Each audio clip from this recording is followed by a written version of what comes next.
Everybody, and thanks for the ideas that are beginning to come through in the chat there. We'll refer back to those in a second. Just want to introduce myself. You've already met my colleagues Ian and Michael. Can I just check, was everybody at last week's session who's here? Some nods going on. So yes, I'm doing the session today. We've obviously sat and worked it out together, and so we know where this is going. And the final session next week is going to offer us a chance to recap on some of this as well as assessing the learning.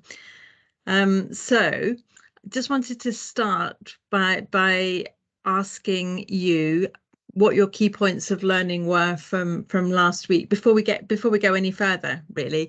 Would you mind just introducing yourselves and just giving us something that you took away from last week, something that it gave you something to think about, maybe something that you've used in the last week? And given that we're in teams, I'll maybe just go around and pick you, shall I, sort of so that you're not wondering who's going to talk next.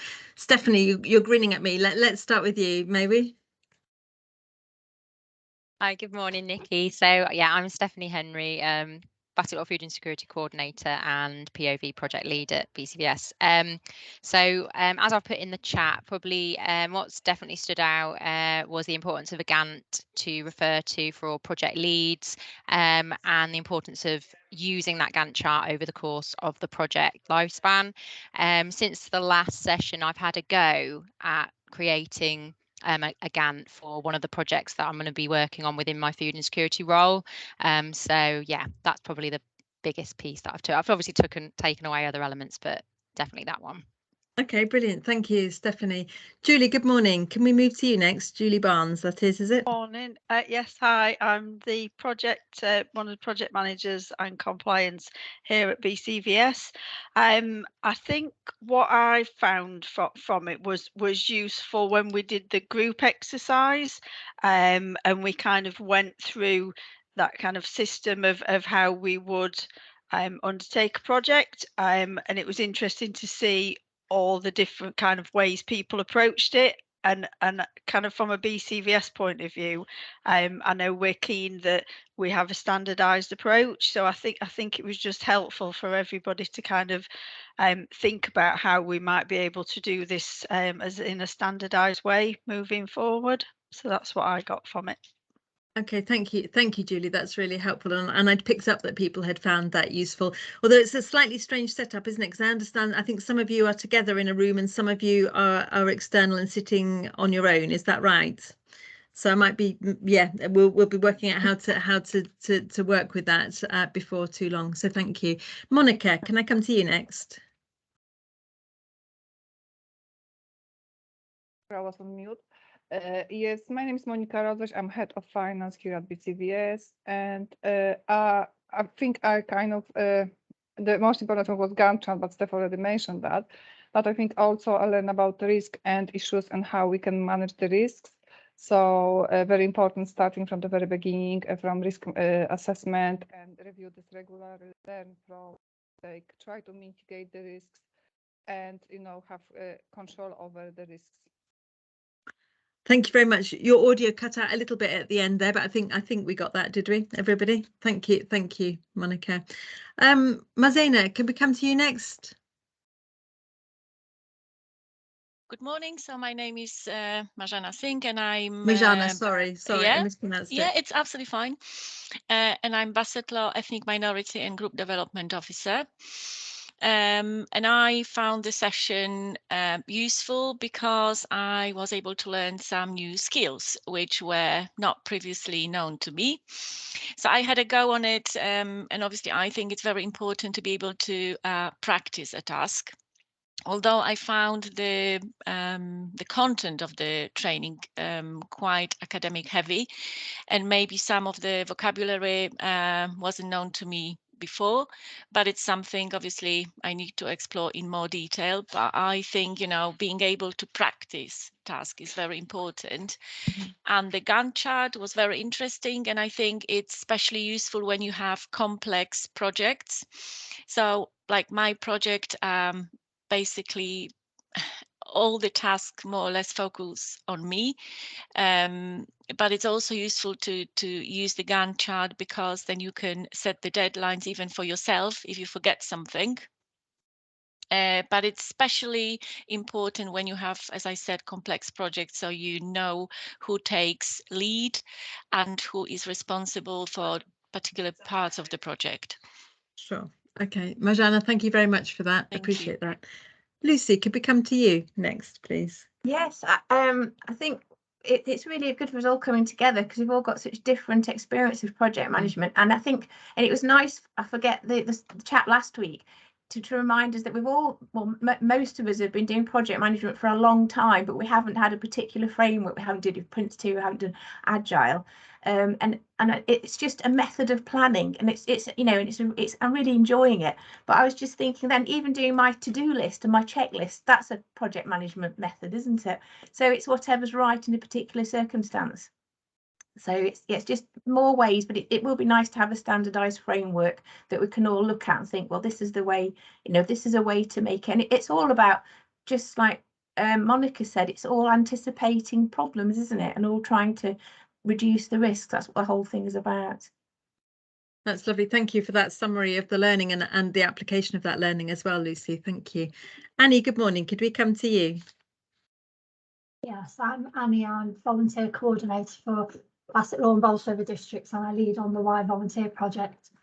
I was slightly overwhelmed by all the information, but since sitting and thinking it through, and you know, at first it's a bit like, whoa, but I think if you've not done project management before, which, you know, surprisingly in my career I've been responsible for business as usual, so smaller projects, events, yes, but I think on a proper, what I would call a proper project, this is my first sort of go at it. But since last week I have started a Gantt chart for, we're going through volunteer centre accreditation at the beginning of next year, so I'm just in the process of planning that out. So I have started to produce one. So yeah, I think that for me is sort of more foremost in my mind from what I've took away from it. Okay, thank you, and heard that about the overwhelmingness, and again the Gantt chart being sort of perhaps a key tool that's coming through there. Thank you. Becky, how about you? Oh, we're not hearing you, Becky, or I'm not anyway. No. Not hearing you. Are you using your computer audio there?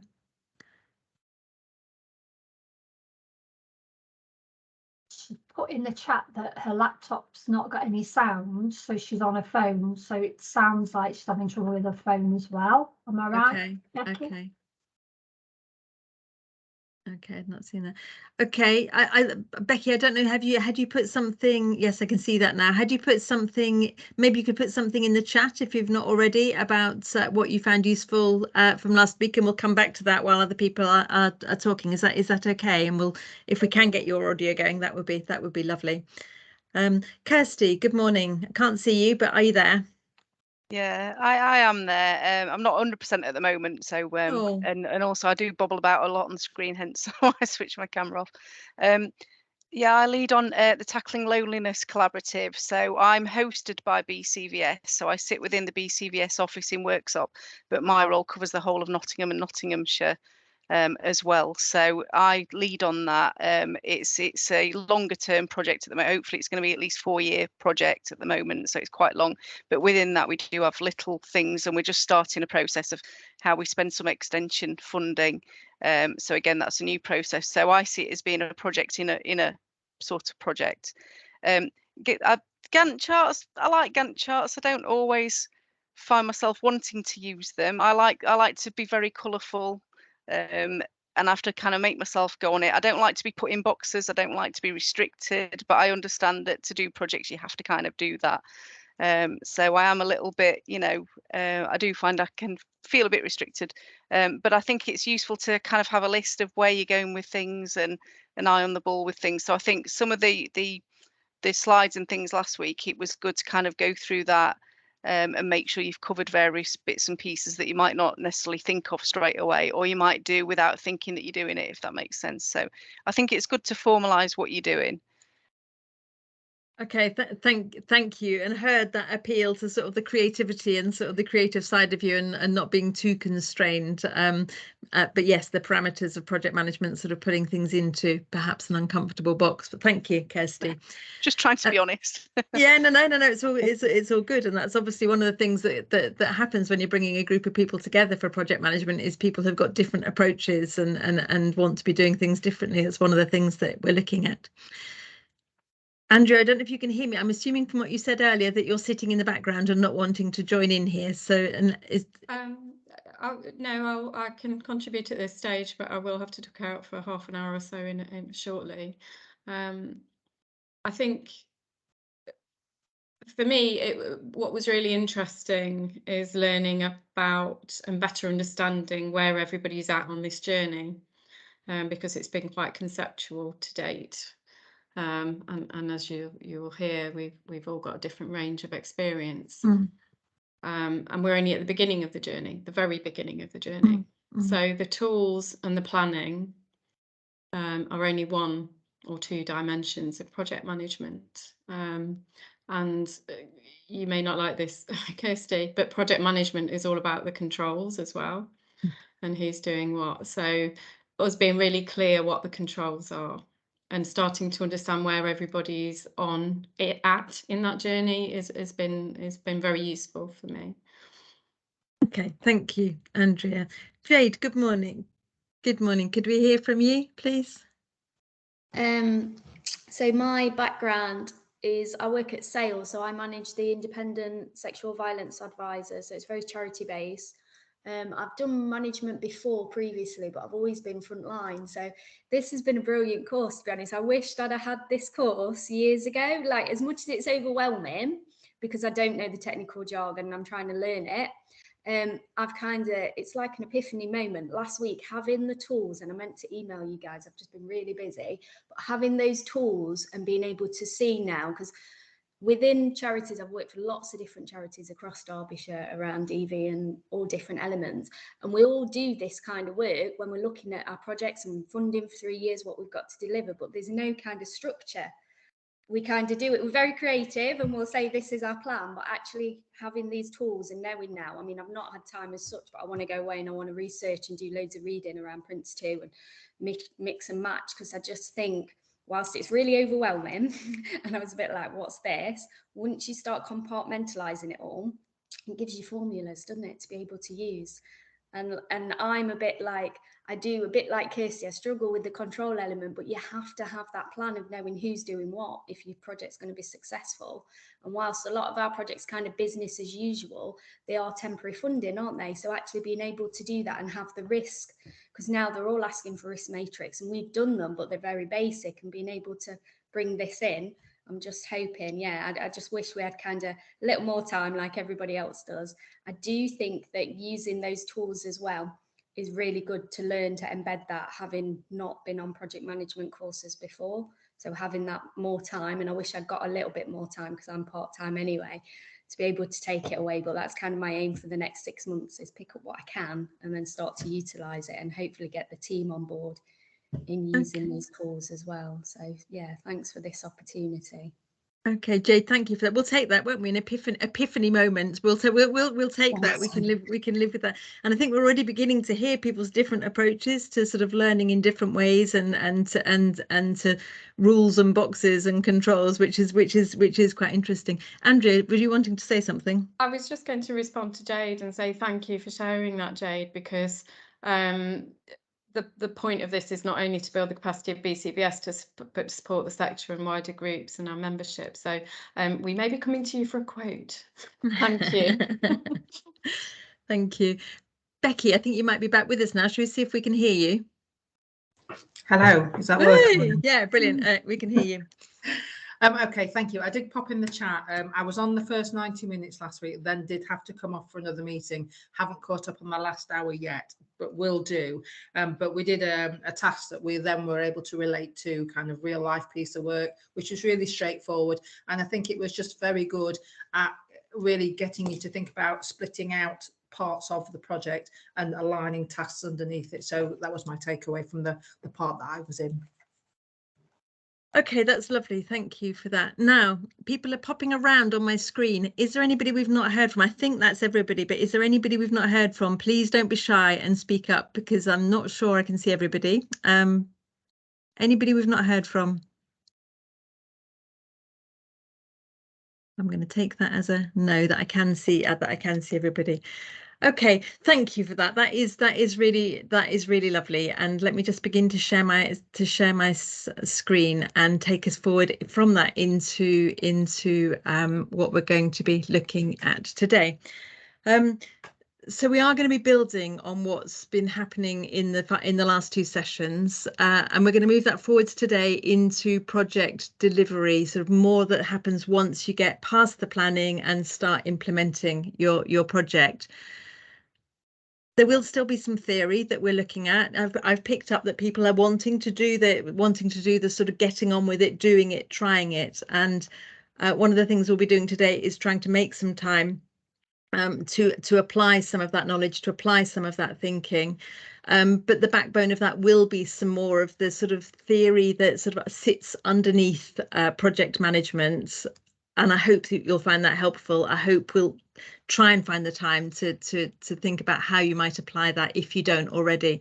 I think from what we've heard in those introductions, we can already see that there are lots of different experiences, and that reflection, yes, that, you know, just sitting and writing a list sort of is project management writ small or writ large. There are elements of project management that we're all doing perhaps all the time. And for me, one of the key things around project management is that it's a very weird mixture of processes that are a little bit arcane and a little bit sitting outside of anything that you do, but also just common sense how you might do things anyway. And I think finding the sweet spot for yourselves within that, so that you can apply project management in a way that feels comfortable but orderly, is perhaps what we're looking at here. So as for today, the key elements that we're going to be looking at today, can you see my screen? Is that sharing for you? Can I just hear a yes there, because I can't see you while I'm sharing that? Can everybody see that? Yes, you can. Yeah, thank you. We're going to be looking at estimating and the role that has in project management. We're going to be looking at schedule and resource optimization. That doesn't sound very exciting, but it is fairly key, sort of the how we stick together the elements of what we need to put in those boxes and how we need to make them happen. And then we're going to come back to a couple of issues around communication, and I think you probably looked in a previous session at the importance and the significance of communication as one of the tools and one of the golden threads really that sits within project management, to look at both conflict management and negotiation if you think that those are useful. And then we're going to set up a study task that you'll be doing sort of from the end of the session between now and next week, sort of to come back to try and apply some of the learning that you've had in a meaningful way individually. Does that sound okay? And does that sound like the sort of thing that you were expecting for today, or did you not know what you were expecting today?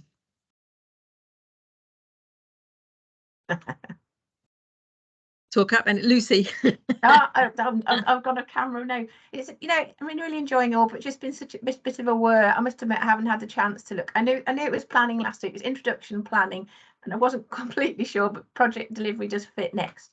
But that's me not reading anything through, I'm afraid. Yeah, no, that's absolutely, no, don't worry, that's absolutely fine. And I hope some of this will build on things that you've already done anyway. Okay, so let's move forward. Oh, Andrea, please do come in. I'm constantly interpreting the language because I'm Prince 2. So I just want to check, does schedule and resource optimization, does that include controls? Because we've touched on it briefly, but not really. Yes, it's sort of schedule programming, sort of. So we'll be looking. Yes, we're looking at. You looked at risk management, didn't you, last week? I think in some detail. So this will be looking at controls around time and resource management. Oh, good, if that's, great, brilliant. Okay. Thank you. Okay. And what I've tried to do, as I say, is to keep it a little bit sort of we've done a mixture in this, so we've covered most of the bases that if you were doing a level 7 sort of project management sort of, or Prince 2, we're covering most of the bases. As Andrea's just alluded to, depending on which system you're looking at, the language alters and is slightly different, which is a bit annoying, but you'll get to grips with it, I think, depending on which systems you use. We've largely based our thinking around APM just because that is more flexible, because it doesn't have a particular system that you have to use this. It can incorporate different strategies and systems. So if you are using Prince 2, if you are using Agile, although the language might be slightly different, you can use some of the same techniques and pull them into your framework. But yes, let's check in if that's not making sense in terms of the language that you're used to. Okay. Let me just move on a little bit. We've done that, so we've shared a key piece of learning from last week's session, and thank you for those, and that has given me a really good sense of your approach and your line of attack with these.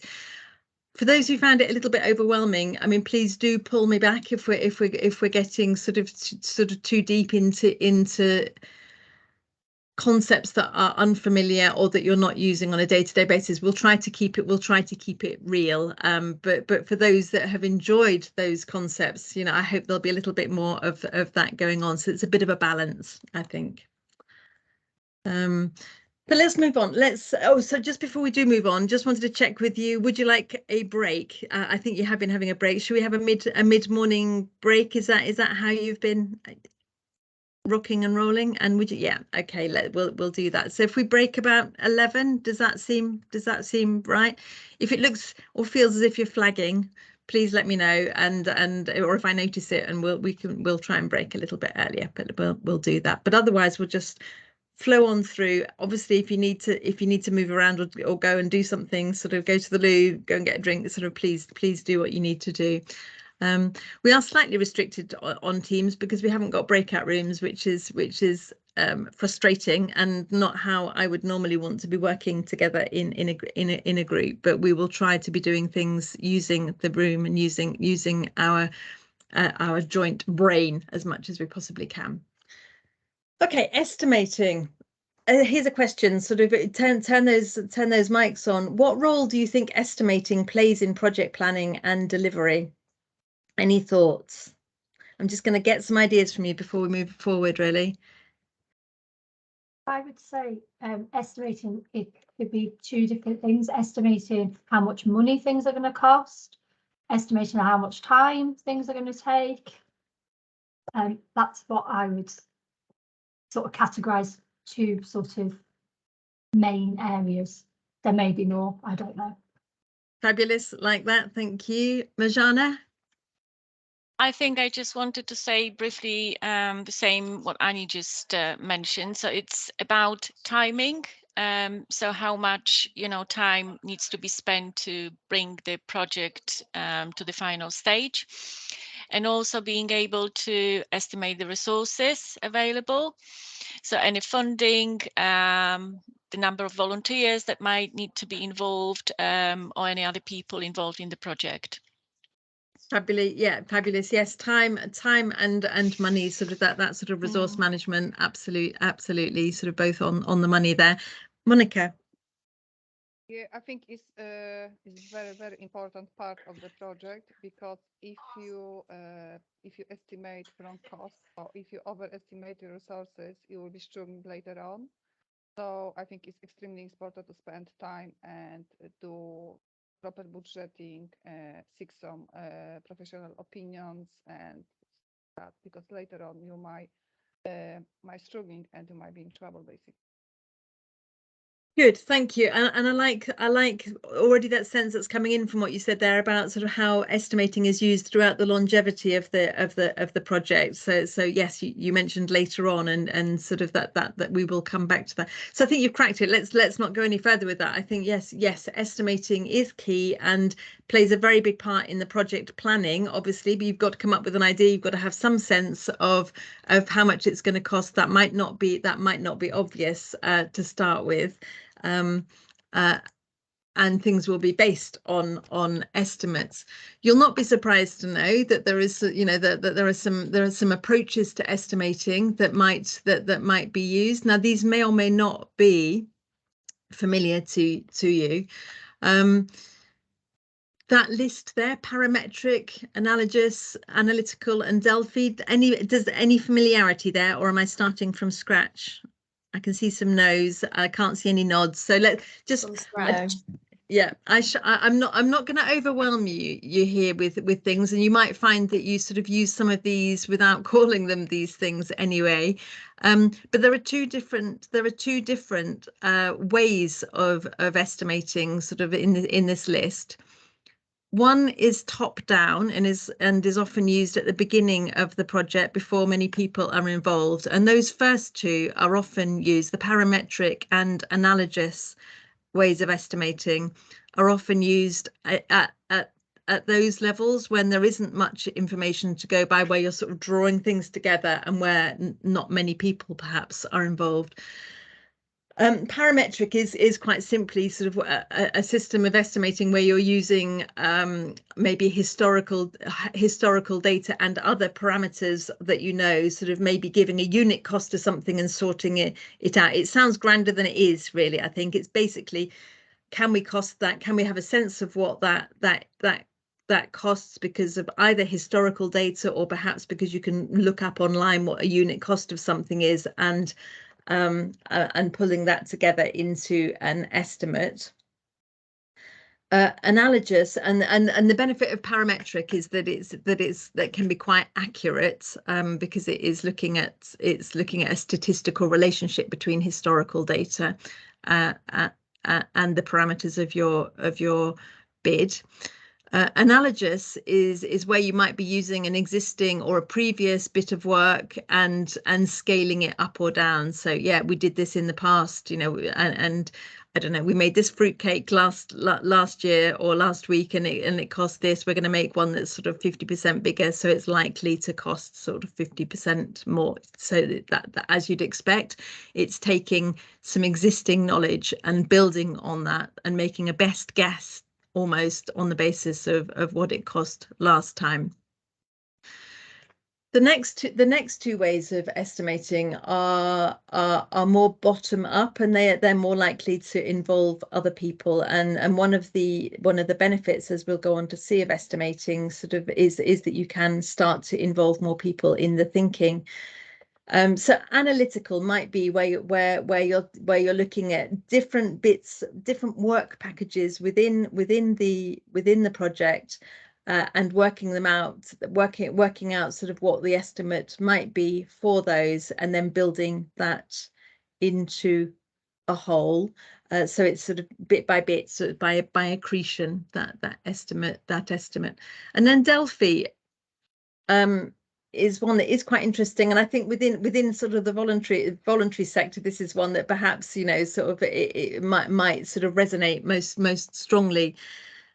And this is a way of getting information from as many people as you can who are involved in a project, but making sure that the sort of loud voices or people with more sway aren't overly important in influencing what other people have to say. We know that can happen, yeah. So the Delphi method of estimating means that estimates would be asked from a whole series of people who are involved in different work packages in different parts of the project. Those are then filtered through to somebody or a group of people who will take all of those different bits of information and draw them together into an estimate but whilst it's being prepared, the individuals are not collaborating at that moment, so they're not over influencing one another. So, you know, Stephanie, I might be asking you for your bit of the project, give me an estimate for how much it's going to cost, and we'll put that in. Annie, tell me a bit from yours about what resources you're going to need, how long it's going to take to do it. That's going to feed in. They'll be mixed and matched, and then the collaboration will come after all the information has been brought in terms of saying, okay, this is the picture that we've got from hearing from everybody. Does that work? I think that's a method that sounds more sort of comfortable, perhaps in a community, in a voluntary community sector sort of approach. I don't know if you agree. Any thoughts on those? And do they sound familiar in any way?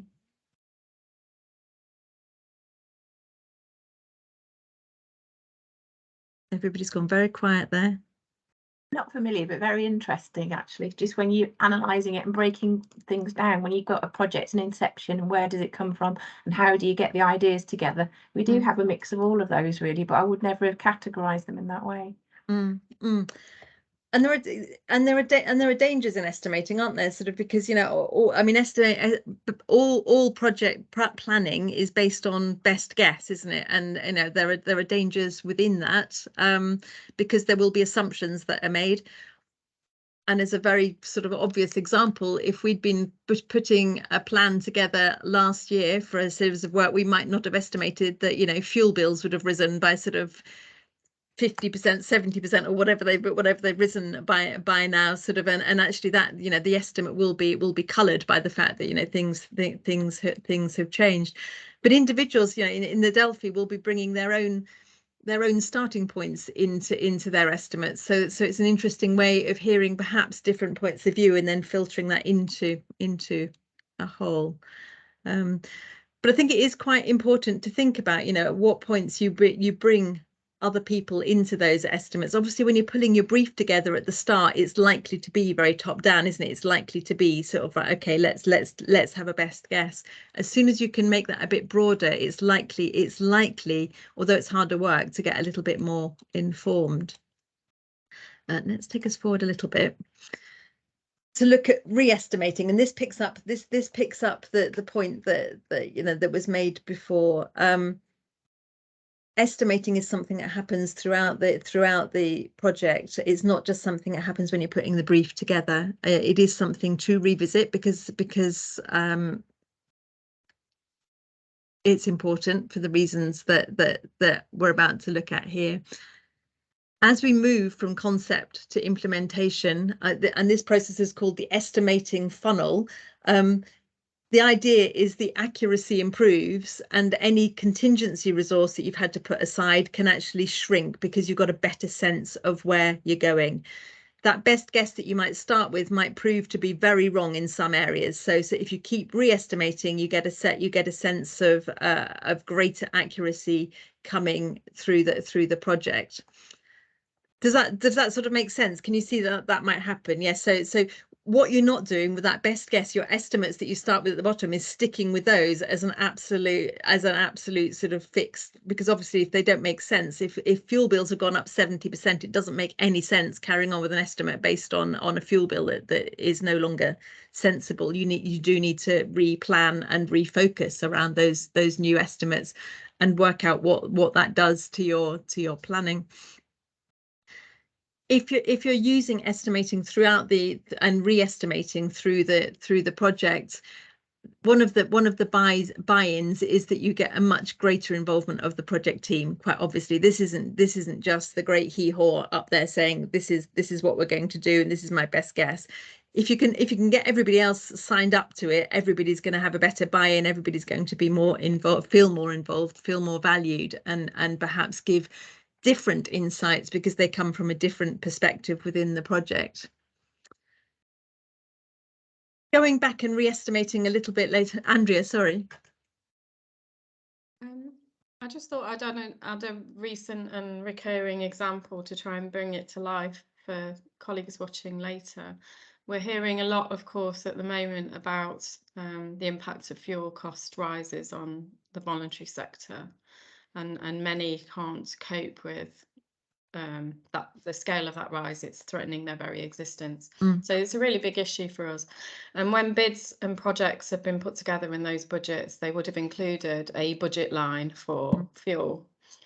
So this is a really good example about the controls that projects and funders put in place, and the need to re-estimate based on evidence and renegotiate with the funder, because as you say, you can't just throw that out of the window and say, okay, we're going to spend twice as much. And all of that is based on project management methodology. So if that regular review of your budget and performance against your review and that control of that budget line isn't happening, you're going to either overspend or run out of money and close as an organisation. So I think I just wanted to share that's a really live example at the moment, and how we need to support those groups to revisit those budgets with the funders. Yes, and look at what are the implications of that? How do we address it? A little bit later, I hope in the session we will be looking at project levelling and smoothing, which is about how we might adjust projects sort of on the basis of that, which I hope will again make that live. Thank you, Andrea. Lucy. Just a comment to reiterate what Andrea said. I mean, I've got groups that are holding back because they go out, they do all the work, they've got the quotes, and then everything has changed. And I've got one group, very frustratingly, that have got right to the point to go for landfill tax credits, Veolia, and they're you know, that's only specific areas, and they've missed the boat because they panicked and they thought, well, we're waiting for a new quote to come in. And I said, you should have just put it in, because funders are in exactly the same boat. They don't know what to do. They're getting all the costings in, and then things are changing. So, you know, just keep talking to funders, just put it in. That's what the quote that it was at that time, and cross the bridge later if you know, if prices go up. And I know it's a really difficult one to juggle, but funders are the same concern, aren't they? They've only got a certain amount of money to allocate there. But I'm just sad and frustrated with this particular group that they held back putting their application in purely because they were worrying about the estimates going on and then how they would manage, you know, that parameter. Yeah, frustrating and very live. There'll be quite a lot of that going on, I think, at the moment, and sort of how to balance those needs and keep those relationships live, sort of within the stakeholder, which includes the funders, is really central to how you deal with changes and the implications of a re-estimate that shows that you were really quite off track. Coming back to the points here, sort of one of the key and it ties into with what you're saying there. One of the key issues for re-estimating is that it allows you to sort of incorporate lessons learned. If you've realised that, you know, you had something a little bit wrong, or that you were making a wrong assumption, or that something has changed, re-estimating allows you to sort of readdress those problems and come up with a more robust plan going forward. And certainly, if it's an iterative bit of work, if it's something that's going to be repeated, then that is something that is quite important to do during the life of a programme, not just as part of the review afterwards, which obviously is important as well. There is evidence that if you're re-estimating all the way through, you're actually more likely to stick to the overall budget, although it might be showing you sort of gaps and differences and things that aren't quite sort of as you expected, and it sounds a bit counterintuitive. Overall, if you're re-estimating and applying the knowledge from those re-estimates, you are actually overall more likely to stick to the overall budget, because you will obviously be putting the checks and balances in place to get you back to where you need to be. Rather than sort of closing your eyes and hoping it will all go away, in terms of the fuel rises, for example. And yes, I think we've covered the last one there, sort of minimising the effect of estimating error. Sort of, you know, re-estimating allows you to go back, check the principles that you're looking at, check for any parameters that you weren't aware of, and adapting. Sorry, I've just taken us forward and didn't mean to there. That's a sort of whistle-stop tour, because obviously estimating is at the backbone of it, and the idea there is that we are looking at I suppose a process that is going to go on through the life of your project. and it's about feeling confident with it.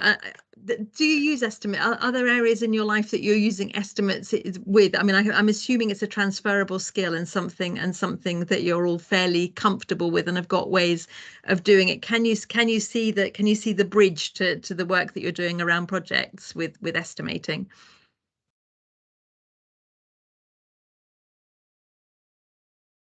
Who have we not heard from? Who's been quiet? Who do we want to hear from? Kirsty, how about you? Are you there? Can you hear us? Yeah, I am there. Yeah, I mean, I do use it in a lot of things, obviously housey things, Christmassy things, all these kind of things at the moment. So I suppose you do, but I think obviously you don't do it in a formal way. You kind of use whatever methodology you've used before. So I do like to have lists and colour and things like that. That's quite motivating, but obviously you have to check things regularly. And obviously with the cost of living, I know with estimating things, it's quite difficult if it's a way off. And I think the further away something is, the harder it is to do that anyway. But obviously with things at the moment, I mean, we had some plumbing work done recently, and the plumber was telling us that he's only giving people a week estimate, because if he quotes for, say, even January, the cost is going to be so much different. He said, I can't give a true price, so I can give a bit of a ballpark price, and that's frustrating some of his customers. And I can see that, we're trying to kind of guess how much we're spending on Christmas and things like that. But even so, it's not easy, because going to the supermarket, I was comparing pasta yesterday, one price in one supermarket 40p, the other one shot up to like 79p. And that's just your daily shopping. So estimating's particularly tricky, I think, at the moment, and trying to write out a project bid and work out what you're doing. I don't quite know how we do that, actually. Do you have to put quite a bit of on costs on and things like that? Do you try and well overestimate to what you would normally estimate? I'm not quite sure how much you'd add to it, to be fair. I bet you shouldn't ask me now. Any thoughts? So let's come to others, and then we'll come back to those thoughts, Kirsty. Thank you for that. Marjana, you had something to say there.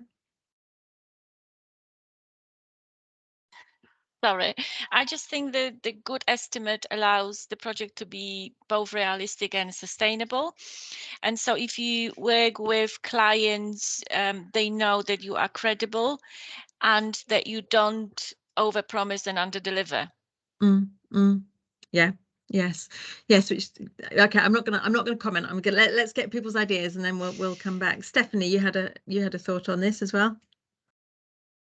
Yeah, so it's in relation to a funding application that's come through recently through my food insecurity role, and the application was put through externally. So the kind of funding allocation has tweaked slightly when meeting with the organisations that will be foreseeing and fulfilling the project. So I've met with them last week. So already the funding estimates have changed slightly. So it'll be interesting to see as that project begins next year in January, how that will fundamentally change and tweak as we go through as well. Okay, thank you. And Andrea? Regarding finance controls, just to flag to colleagues, of course, Monica leads on that for BCVS, so please talk to her about budget modelling, and I can see you smiling, Monica. I just wanted to share on reflection, actually, when we're talking about this, one of the really useful analogies last week, or was it the week before, was about cooking Sunday dinner. And we were talking last week about you don't microwave the frozen peas at the beginning of the 3 hours it takes to cook a Sunday dinner, which caused controversy, the idea of microwaving frozen peas, I might add. But it was a really useful illustration of planning and what should happen at what stage. And equally, to extend that illustration, I think the more experience and evidence you have to inform your estimates of how much is needed of a certain quantity of ingredients, and the more people involved in cooking that Sunday dinner, the more I can't imagine having 5 people in the kitchen, but if you did, you'd need a lot more planning. Who's doing what when? Otherwise you're going to end up with overcooked cold food at the end and the wrong quantity. So I think my waffle is that analogy is useful to understand the concept of and the importance of estimating and experience and controls in that process too. Fabulous, thank you. And actually, I didn't realise you'd done that, but I was going to use that as an analogy or as an example of something you might do later on potentially. So exactly that. Yeah, thank you, Julie and Monica. Julie, let's come to you first before we. Okay. Yeah, I think sometimes I see things as well at the end point as well, because obviously we've been involved in quite a lot of projects at the moment at various stages. So if you think about projects that we've got with the local authority, obviously written into those contracts that come out of that project planning, there are obviously key performance indicators in there. So it's really important that when we're doing the estimating at the beginning, that it is realistic, because otherwise we're going to come unstuck at the end when we then have to report in against those key performance indicators. Yeah, indeed. Thank you, Julie. And Monica. As Andrea mentioned, I'm involved in all project doing budgeting and making sure that we plan enough funding to cover and deliver the project. And it's very important to speak to other members of the teams, the people who are going to deliver that. So you cannot plan proper amount of money on expenses if you are not sure what the other member of the team planning actually to deliver. And it's also important to be aware what's going on around you in the world. So, for example, you need to look at other factors like inflation, budgets, and stuff like that. So it's very important to be aware what is around the world, not only in your organization. So it's difficult work, and you have to be up to date with all information around.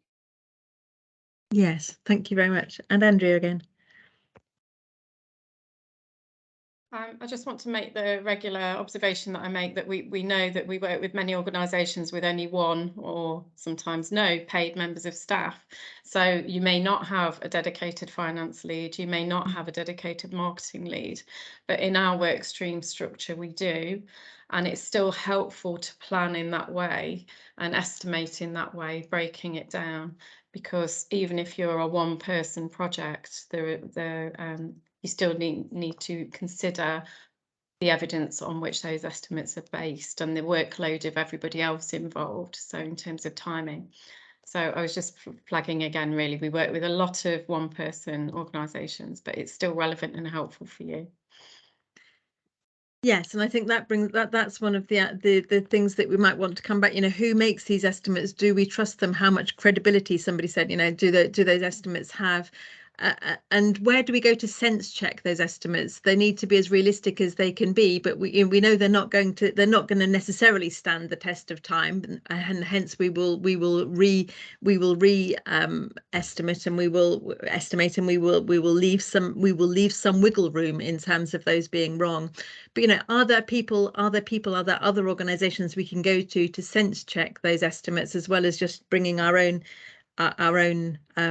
thoughts to it? And Monica, you know, so in terms of those financial controls, yeah, I mean, there might be some people who are making their estimates for the Sunday lunch on the basis of shopping in Lidl, and other people who are going straight to Waitrose, and you know, that'll make a difference, won't it, to sort of the thinking behind those estimates. And sorry, that's all about costs, and it's not all about costs, but you know, that those things are really important. So who gets to make the decisions? You know, at what point can we involve other people so that there is some sense checking going on, and that we can that those estimates are as robust as they can possibly be, but that we've risk assessed for the fact that they might change. I don't think that's about adding 50%. Sort of, Stephanie, was it you asking? Was it about adding 50% or something to each bid? But maybe being aware that, you know, there is a trajectory here, sort of for increases in A, B, or C. Maybe you would want to write some of that in,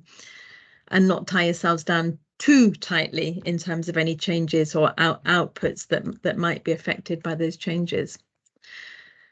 So I hope the stuff around estimation is one of those things that is a mixture of sort of there are some theories, there are some names for it, there are some ways and models and approaches for doing it, but it is probably common sense to some extent, and a transferable skill in terms of things that you're doing, or anyway. It's just that is a key part of the project, of the project, both planning and implementation.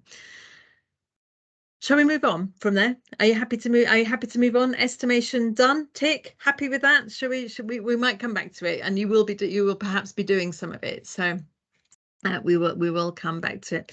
But I'd like to move on now to look at sort of just as fully or as briefly as we need to, some ideas around schedule and resource optimization, which doesn't sound terribly exciting when you put it like that.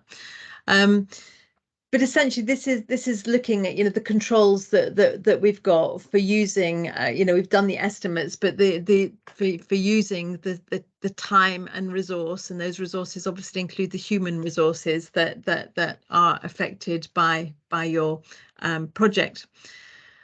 And there are a series of steps here, and I think you've begun to look at some of these. I think last week you started doing as your task, you were looking at you were beginning to develop a work breakdown structure. Is that right, for a project that you were working on? And we'll come back and revisit that shortly. But one of the first things in terms of the project schedule development is to make sure that you've identified what all the tasks are from the work breakdown structure. You know, what needs doing to complete this project. How long do we think each of those tasks is going to take? You know, how much time, physical time, does it take up?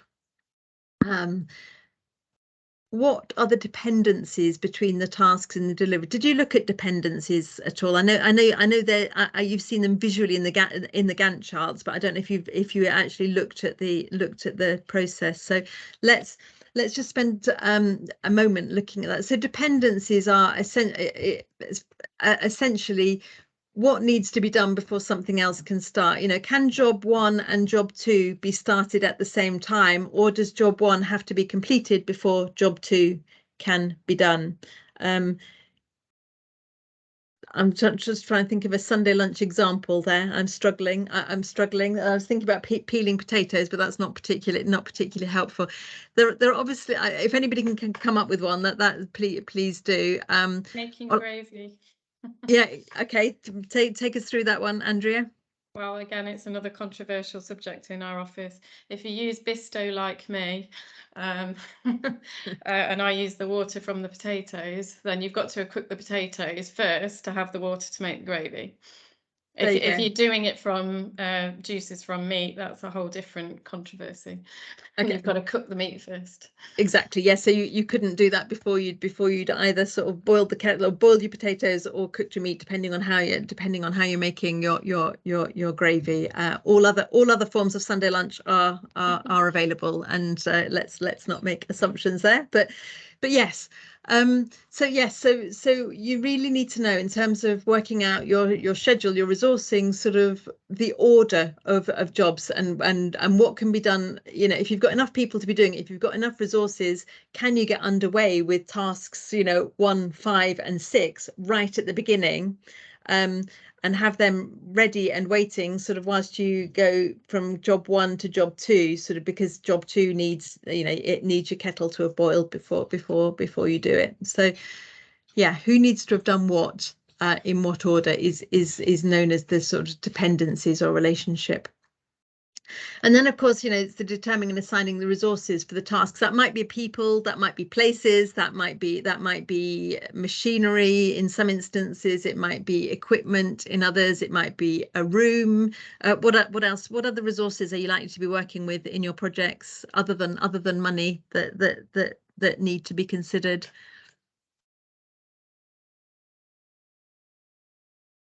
Any thoughts? What other resources? Rooms, equipment.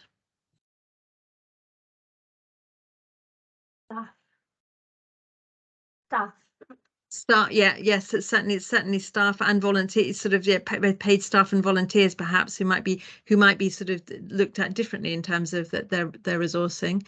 Yeah, and there might be products you might have to buy equipment, sort of. There might be books, or I don't know, it depends what the projects are, but yeah, what are the resources that are needed, and when are they going to be used? Which tasks are they needed for? How do we get them in time? How do we make sure they're available in time? If it's about staffing, you know, how do we make their time available sort of to fit the task that's going on there? And then there's again some sense checking to look at, you know, does the schedule meet the target success criteria? If we do things in this order, and we're going to look at a way of sort of putting that together in a minute. If we do things in this order and at this rate, do we do things within the parameters that we set for the project? You know, is it going to cost what we said it's going to cost? Is it going to get done in the time that we've said it's going to do? Is it going to produce the output to the quality that we have said in the spec that we're going to do it? Let me move us forward a little bit to look at. Can I take us to look at a tool which might just bottom this out for us a little bit? Now there are several ways of doing this. There are several techniques that can be used for scheduling. I've chosen to look at one which I think is probably one that is more likely to be used in the community sector, because it concentrates on the tasks rather than just trying to get everything done in a mad hurry, concentrating on the resources. And this is called the critical path method. I don't know if you've heard of this. Is this familiar or not? Okay, not probably. You don't need to know this in detail. If you're using Gantt charts and if you're using software, it will use something like this to put those to do that scheduling for you. Our reason for looking at this now is just so that you've got the background, you understand the background of what's going on, and I hope you'll find that useful. But I don't want to overplay this if you're not finding it useful. The way that I'm approaching this for us is that I've taken actually fairly randomly. I looked up somebody's blog and I'm going to put a link to this, and I'm going to put it in the chat as well, so that if you want to open it up for yourself on your computer and find that useful, just to see somebody's approach to that, to see if hearing somebody else's voice is useful. And I'm going to ask you to look at a little bit of this, and you'll have that as a resource. Why I've used something off the internet is because obviously, you know, all of these things that we're looking at, there are resources out there that are relatively sort of easy to get to and maybe helpful, but you know, this will give you a chance to say, you know, was this one helpful or not? Let me open it and see if that shares for you, but I'm also going to let me put it in the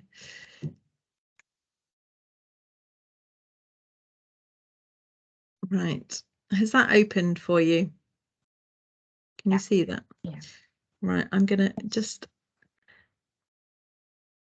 put it in the chat in a second as well, if I can, but I'm just going to look through this together in terms of the critical path.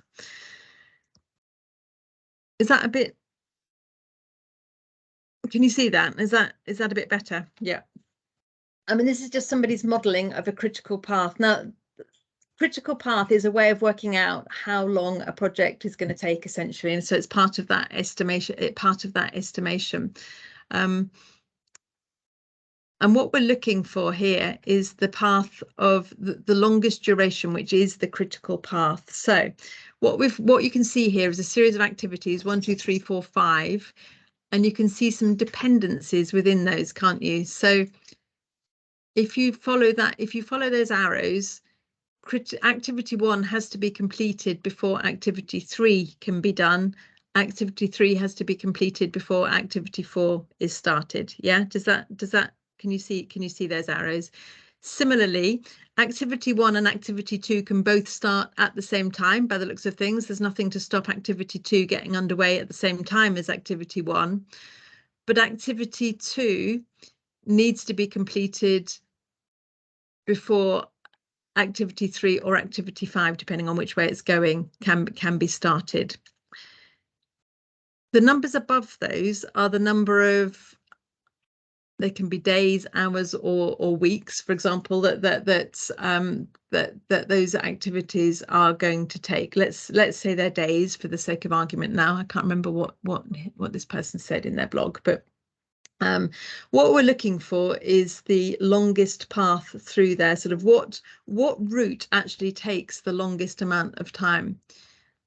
And I'd just like you to look at that and see if you can work that out.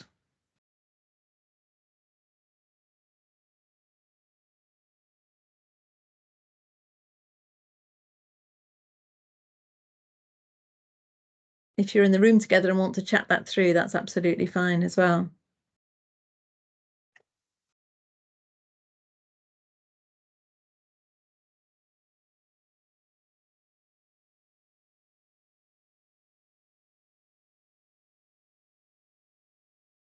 I'm going to put the whole blog in the chat if you want to open it up for yourselves as well. There. That's easier.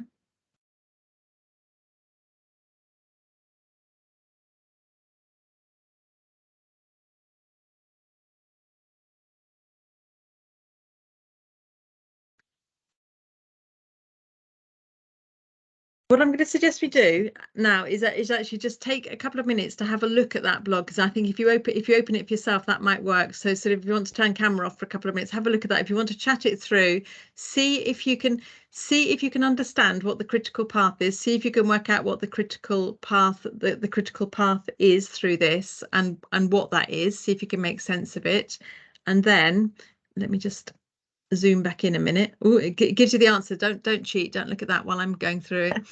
if you want to carry on and look at if you're way ahead with this and want to have a look at working out the float, have a look at that. I suggest you don't go any further now, but you will have this as a resource if you want to go further. Can I leave you? Let's say 5 minutes. Let's turn cameras off if you want, and mics off. Have a look at this. Read this, but see if you can understand it. If you're in a room together and you want to discuss this, please do, or ring one another if that's helpful. Oh, somebody's trying to get hold of me. Sorry. I can see a message there. Kirsty, Steph, were you wanting me? No. Okay. There was a message there. Okay. Have a look at that. Let's turn cameras off, and when we come back in 5 minutes or so, let's see if you can work out if you've understood what the critical path is and how you might use that in your planning. If you want to go on and look at float, all well and good. 5 minutes. We'll come back.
Okay. Cracked it? Are we there? Yes. Let's just wait for people to come back and join us. I'm trying to get a sense. Is everybody with the BCVS background in a room together? I can't quite work out who's together. No. So I've got no way of knowing, have I, who's together and who's not. I'll have to try and work it out by the body language. Myself, Monica, Steph, and Marjana are in at BCVS. Okay. I shall try. To remember. That's it. So did you work together? Did you work together on this? Have you had a chat about it? So let's go to you as a group first. Can you run us through what critical path is, how it's useful, and what the critical path is here, or any thoughts that you had in your discussion? And did you go on to look at float as well or not? Oh, perfect. Go on then, take us through it. Who wants to talk for your group?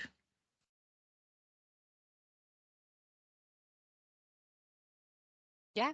Do you want me Thank to you. go Thanks, ahead? Steph. Yeah. Okay, so we said that initially when you're overviewing it as an estimate, from the start going to activity 2, leading up to activity 3, to activity 4, and then to the finished point. But we did say that as an estimate because activity 2 still relies upon activity 1 to be completed before it can go on to activity 3. Yes, interesting. If that makes sense. So there's a sort of hidden dependency in there almost, Yeah. isn't there? Yeah. Yes. But yeah, we Brilliant. said that as the longest route. Okay. Do people agree? Thank you. Do people agree with that?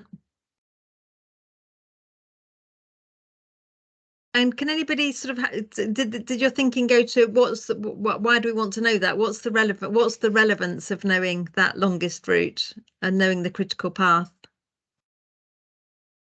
I was speaking with Lucy over the telephone, and we were sort Okay. of saying it's easier to visualize in something like a housing project, Yeah. where it's much more visual. And even though we're not house builders, I don't think particularly any of us, we kind of have an idea of the process with things like that. I think sometimes with project management and just having a quick look at the float bit, where how things can slip and how much you can allow things to slip, I think sometimes that's quite hard, unless you've got a deadline that you're meeting, like a funding bid deadline or whatever it might be, then you really push because you cannot break that deadline. So that's something, but I think it's sometimes I think it's difficult to know. And I was saying in my previous job I had all these tasks that I had to do at a certain time, and I found that quite difficult to manage sometimes because of the work that I did and also how I felt and how able I was to do things. So then my sister suggested I did it over a week. So she said have a week to-do list. So if you've got to contact 30 people, just say over the week I'll contact 30, and it might be that 1 or 2 days you're really on the ball and you get loads of them contacted, but the rest of the week other things happen. So for me, I find if I'm too prescriptive with things, I tend to go rogue and not want to do it, or something else will happen or what have you. So I suppose the critical thing might be helpful for someone like me in a way to be aware, come on, you've got to get this done to get that done. Yeah. And how much slippage, because I probably know in the back of my head, but I always get things done. But sometimes it is the 11th hour. Lucy, do you want to add to that at all, or? Interesting, you should say that. I shall come back to some of that because and talk about critical chain. Remind me. Yeah, thank you. Any other thoughts about the sort of the relevance of this and how you might use it? Or if you might use it. We just talked, as I say, I just put wiggle room because one of my clients said that to me and it made me laugh. But she was right, and it's just so that you're trying to cover every eventuality and make sure you can do it all. There's all these factors that depend on each other, domino effect, and it's just trying to do it in the most efficient way. And again, right to Monica's first point, it's all about mitigating risk, isn't it, and trying to make it all work. Yeah, absolutely. Thank you. And breaking it down into those sort of little boxes. Andrea, did you have something to add? I think from a team working perspective, it can be a really useful tool and help colleagues to understand the impact of delays on other colleagues' work. So it's not just about our own work, and it's not just about this one project. for many organisations and certainly for BCVS. If you've got 10 projects on the go and they've all got a similar task, and within your project you can afford to wait for whatever reason in terms of the critical path, but that results in a bottleneck across the organisation because there's a call on Monica to do 10 budgets in 1 week, for example, or Rachel to do 10 case studies in 1 week. Yes. So I can see the bigger application beyond the pragmatic project control within that one project. It's about programme and organisational level flows as well. Yes, and I think it does help look at accountability, doesn't it? Sort of in terms of, you know, how the team is accountable to one another for the project standing up. And I will just look very briefly, or suggest that you look at another technique in a little while, which looks at it slightly different. But for this one, yeah, we've got this critical path running through here of, you know, the longest. If you start with activity 2, move on to activity 3, assuming activity 1's been done, then to activity 4, as is marked out here in yellow, that, you know, you've got a 14-day or week, I can't remember which we decided, set of work to get everything done. Now, in terms of looking at float, what we recognize here is that activity 2 is going to take longer than activity 3. So actually activity 1 here. So actually whoever's responsible, or the team responsible for activity 1, have got a bit of built-in wiggle room there potentially at the beginning, isn't it? Which is why we look at float. Advantages and disadvantages of that? Just in terms of project planning or implementation? What might be the implication for activity 1? Well, people might think, oh, well, I've got a bit more time, so they might kick it down the road. There is a temptation, isn't there, to procrastinate, to multitask, to get on and do something else, thinking I've got a little bit of time to do this. And actually, in theory, you could here, and it might be useful to have that wiggle. It might be useful to have that wiggle room.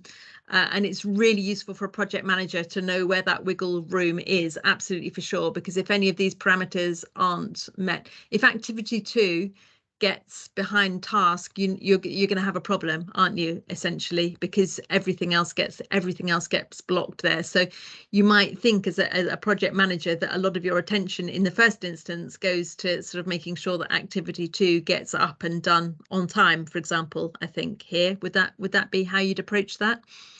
And you'd make sure that all your resources were scheduled to make that possible, I think. There is another, I mean, I wasn't going to look at it today, other than to mention it. For if you're overachievers and want to go a little bit further with this, there is another technique called critical chain method, which actually tries to, in a sense, subvert some of this and concentrates on the resources rather than the tasks. And essentially it takes any wiggle room that's in the process out and makes sure that everybody's doing everything as soon as they possibly can, and then puts all of that wiggle room to be shared out equally at the end. And the idea there is that, you know, that if that's shared out equally, everybody gets on with their job as quickly as possible, as soon as they can, knowing that actually they're unlikely to meet the deadlines that have been set because they're set with shorter parameters. But then the wiggle room sort of makes that allowable. I think that's a much more corporate way of going about things, but it has been shown to be much more efficient as well. So if you're interested in that, do have a look at critical chain as well, and see if you can see that working for your projects. This one is very task-based, and I think is within VCS is likely to be how there is a group of people setting out to do this bit of the task, and I think it probably feels more comfortable. I don't know what your thoughts are there. That wouldn't necessarily stop you looking at critical chain and seeing if you think that would work. Andrea? I think even in the corporate sector, that creates problems as well, and big risks. Yeah. And won't get into that in terms of bottlenecks and all of the operational management side of that. So we're not going to go down that route for BCVS, just to flag. The critical chain one. Yeah, because good. It creates the risk of a lot of wasted time. It's not a very controlled way of running projects, and it's not suitable for us. Other organisations, feel free to explore. I'm not sure many organisations create widgets, and there wouldn't be in the voluntary sector, and there wouldn't be an issue with all of the risks inherent in that model. But there may be some. Well, thank you. I'm glad that sort of underlines that. I think I swung the right way in terms of the choice, and this one feels more intuitive, perhaps in terms of how we would work. But yes, be aware of that other. And if you think there are elements of that you might want to explore, then please do. But yeah, with the caveat, as Andrea said, that's not a way that BCVS is likely to be going. Andrea, was there something else to add there? I just wanted to come back and hopefully we'll unpick this anyway, but the other thing about critical path is it can't be reviewed in isolation from the controls that are put in place for various reasons, which is probably a bigger conversation. But tell us what you think. Tell us what you're thinking. As it's a good moment to underline that. In terms of the time and money, which are the same thing actually, but in this context, the staff time and the money attached to a project. The ability to speed up a path or have that wriggle room and tolerance, which enables you to complete tasks earlier or later, can be impacted by the resource and other controls. So it's not just about the time, I suppose, is what I'm saying, in the path. You have to layer on the other controls. So for example, if you've got the tutor available but the room isn't available later on, there's no way you can shift that, and actually you can't deliver that course because the materials haven't been written anyway. And so I mean, all of those things will factor in, and there will be bottlenecks that hopefully, if you've got your work breakdown sort of structure sort of sorted out, you will know what all those tasks are, and it will be relatively intuitive sort of what needs to happen before anything else, and the controls which will naturally kick in. And some of those controls might be financial, that you don't get the funding to do sort of the next step until you've completed another step. They might not be obvious to people doing any one individual work package, but they will be part of that project manager's sort of overall sort of sense of what needs to happen when. So okay, so just in terms of finding the critical path and what it is and what that's doing and the float time, do you feel that you've got that underpinning knowledge there to understand when you're using software how it might be working that out? And if you had to sit down with a piece of paper and a pen, do you think you could sort of work out a timeline for resource scheduling sort of for your projects? Let's test that out. Let me get rid of that. Let's go back to the slides. Has that gone back to the slides on your screen? No. Okay. Let me unshare and share again. Is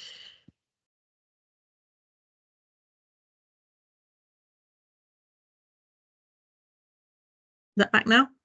Yes. Yeah. Okay. So you've got that. But by the way, that blog that we picked, did anybody else get really irritated by the apostrophes that were all wrong? So in terms of controls, that sort of that really irritated me. If you want to use that resource, sort of please ignore that. Please ignore the apostrophes. I think the content is fine, but the apostrophes got on my nerves a little bit. I'll leave you that thought. Let's move on. Let's do a bit of an exercise here. So you began last time to establish a work breakdown structure, and I'm thinking you might want to use that one if that's relevant. And here comes the Sunday lunch again. Sort of if you don't want to use that one, you can start from scratch with the idea of making a meal if you want to. Do you want to work in the groups that you were working with? Was there anybody working on their own last week, or was everybody in touch with somebody else? Lucy, is there any way you can be in touch with anybody else to do this? Yeah, I'll phone Kirsty back. That worked quite well, if that's all right, Kirsty. Okay, that's good. And yeah, that's good. Anybody else on their own? Steph, are you saying you're on your own? No, I was last week, but this week I can. Yeah, meet I with thought the you were others in. previously, Okay. Yeah. Okay. I just think it'd be nice to work together if you can. I'm just going to ask you to spend a little while after the break. I'm going to suggest we go into a break now and then come back from the break and go into this work, if that's okay. To see if you can look at that task, either the work breakdown structure that you were working on last week, or if you can't bear to look at that again, or it was too complicated and you want to look at sort of making breakfast or lunch or something, that's absolutely fine, your choice. And just see if you can develop from your work breakdown structure a critical path diagram for that project. You won't get to the end of it, but just let's start that process. So I'm going to suggest that we have a 10-minute break, if is 10 minutes okay? Or do you need an hour and a half? Where have we got to? Let's have a 10-minute break. So come back at 5, but into your groups or phoning people at 5:11, and then spend, will 10 minutes get you underway with it? Do you want a bit longer than that? 10 minutes, 15 minutes? 10 minutes would be better in terms of timing, which might mean that you don't get terribly far, but you'll start sort of the process. Does that feel okay? Yes. Anyone want to lobby for 15 minutes to really get stuck into it? Let's No, stick with That's fine. let's stick with 10. So let's have a 10-minute break. Thank you for your concentration up to now. Come back at 5 past into your groups if you can establish those. Let me know if there's any problem with that. And then we'll come back together at 11:15 to see what you've come up with. Is that okay? I'll put the task into the chat as well, just in case you can't see this when you're there. Okay, so oops, see you in a bit.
Can I begin to gather you back in from your working groups, please?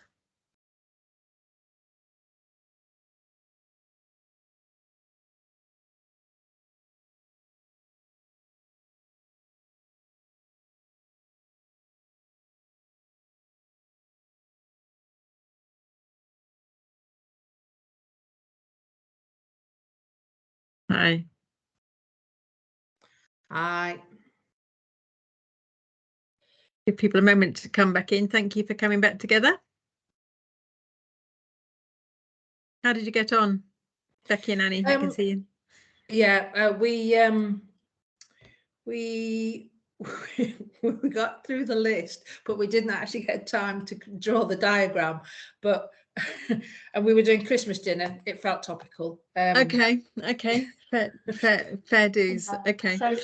So what we'd done was we got through what we were gonna what ingredients we got, how long each thing was going to take.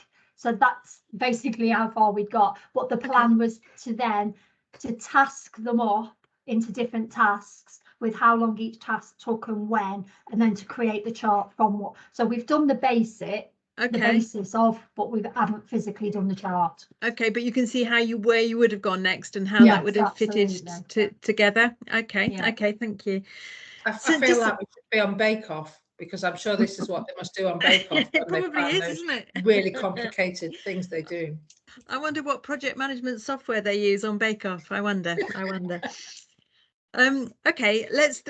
I'm aware that we're going to have the clock up against us, but it'd be good to get some brief feedback from people. Sort of, did you obviously won't have completed the whole thing there? We've heard from Annie and Becky that they got all the pieces of the jigsaw ready to put together. How about others? Did you feel that you knew what you were doing? But did it feel like that would fall into play? Lucy, go on. Sorry, I'm gonna. Well, we just chatted, and we just came up with the scenarios, a new one again, like a wedding plan. Okay. So it's all the things that are there that, you know, work out the critical path. And I suppose the most important thing there is we'll all know this. There's nothing new, but it's like the date of the venue is obviously the most important thing. So we felt our planning in this circumstance would be a combination of a diary. Well, you know, a diary. We've got all your months. That calendar. That's the word. Calendar. And a list, because it's right down what the things are, each element is. So the booking your venue, then booking the church or the registry office or wherever you would actually, you know, take your vows, and then making the cake, having the dress made, you know, all the outfits, and it's listing all the different aspects, working out how long, estimating, that's what we were discussing, how long each would take. And it's not a science, but then working backwards, but you're starting off. So I'm not quite sure that, but I suppose you'd find the critical path when you'd been through all your list, and then you'd be working backwards and allowing that little bit of extra time, because as Kirsty pointed out, she knew somebody who's recently had a wedding dress made and thought they got lots of time, but then cut it out perfectly, made a mistake, and then they were ending up sewing it the night before. So it's a bit like allowing that extra. So that will be getting an estimate for that aspect from the dressmaker, and allowing a bit for if you had to source the material. But it's first of all itemizing everything, and in this case working backwards and seeing where you would put them on.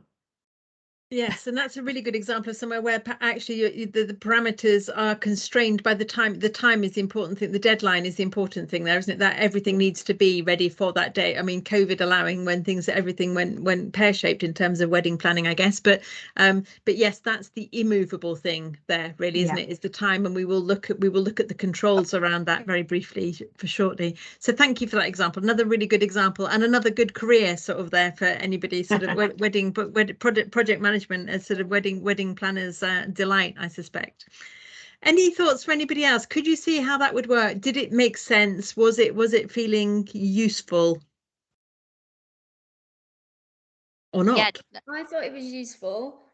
I did struggle with timings and then working out which the critical path would be, even though I was only doing avocado on toast. But yeah, just getting your head around thinking about that and sectioning it off. Okay, who was that talking? Sorry, I couldn't see who that was. Jade, sorry. Jade, hi Jade. Yes, sorry, my picture wasn't telling me who was talking there. Okay, so do you feel that you might need to revisit that critical path thing just to to get it in my head? I think it's because I'm slightly dyslexic anyway, so kind of putting numbers in front of it takes me longer to kind of digest that. So okay. I think, yeah, definitely doing that activity will help it go. Yeah, so making it real is the way to do that, I think, and actually just sort of, you know, take a plan and say, yeah, what does this mean, and sort of you use something like the link that I gave you just to help you on your way. But hopefully, and as I say, if you're using project software, it will probably do a lot of that for you anyway, although you've obviously got to input, you've got to have a clear sense of what the tasks are. But in terms of the timings, the Gantt chart will actually sort of make a visual record of just this sort of process for you anyway. But I think it doesn't do any harm to understand the process that's underpinning it, does it? No, thank you. Any other thoughts on that? Anybody feeling all at sea with this, or thinking why on earth, or what on earth? No, it definitely helped me put into practice with the kind of project that I'm looking at with the two organisations, with the funding, with the food hubs and the wraparound provision, that we're quite reliant upon one organisation implementing some of the wraparound provision. So trying not to explain too much, but they would have to stick to programme, and without any slippages, that would take a year for them to implement all that wraparound, and that is with, you know, keeping to time, and there to be no you know, illnesses or changes or so I can definitely see the crucial element of the steering, like the constant meeting and the communication is there, because that would then have a knock-on effect with the other partner organisation that's working within that, and when they could then support. And that is a really good example, because you're actually looking at that, you just think, you know, what are the pressure, where is that going to put pressures on other people? You know, is that timing realistic? Is that going to happen in that time? And if it doesn't, you know, what else is going to give? What are you going to do if it doesn't happen? What are the pressures it puts on other people? How can you regroup and remeasure if that looks like it isn't happening? So yes, that brings, and absolutely that brings in the control measures around the communication strategy there, you know, sort of like, how do we know who's doing what? How do we know that we're on course? What reporting structures have we got? And you know, where's the accountability sitting? Does everybody understand their place within this in terms of how other things are depending on them?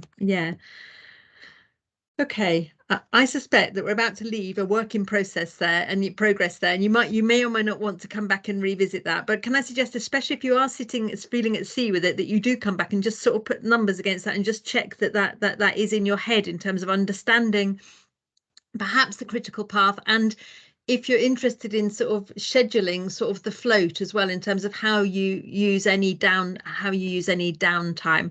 That's further down on that document that I gave you, and you might find that useful. Further down on that, it's got sort of, it goes into sort of the earliest start and latest start as well. You might want to look at that. That's up to you. But that if you're scheduling, that will help you wrap your head around, you know, what needs to happen when in terms of the scheduling. But I would just in terms of keeping somewhere near the clock, like to sort of move us into sort of looking at the next stage in schedule management, if that's okay now. So moving us forward from the task, and thank you for engaging with that. I hope you found that useful.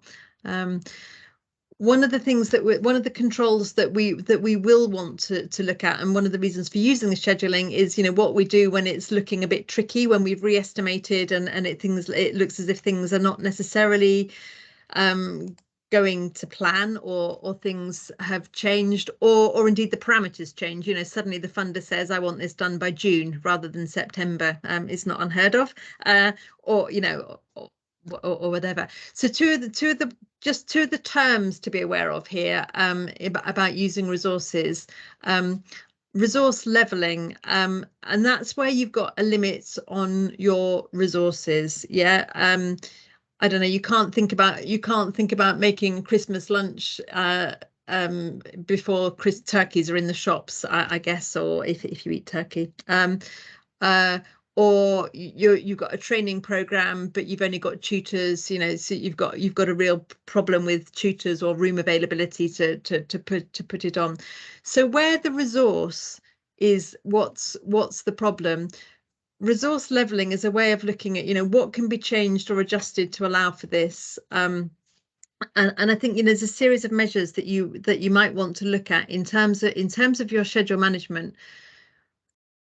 Is there anything about the spec that can be changed? Is there anything about the order in which you're doing things that can be changed in terms of when it's done, how it's done? Ultimately, you're not necessarily wanting to change things about the final outputs, are you? Because you will have agreed those with your funders or your users, and you would have to go back and go through some negotiation if you wanted to change the quality of those. But in terms of levelling, in terms of rebalancing, this one ultimately, if you can't get anything else sorted, might mean that you extend the time of the project. It is the last resort, because realistically you want to stay within the time that you've got. But if resource is your issue, sort of changing your program to extend time might be an option, obviously. Can you think of other things that you might do to sort of level? What might be changed or adjusted if resources are an issue within your projects? Could you, I don't know if that would work, but obviously there'd be cost implications, but could you buy in result? You know, when you think that you've got staff to deliver or rooms, and rooms don't become available or something happens and you have to hire a room. So there's a cost element, but that obviously if you've prepared and estimated, you could have a budget for that roughly that you've set aside for if things did go wrong. Yes. Yeah, absolutely. Yeah. So the budget you might be able to change the budget. You might be able to change the budget. Sorry, I realised that wasn't sharing. It should have been. Yeah. Any other thoughts?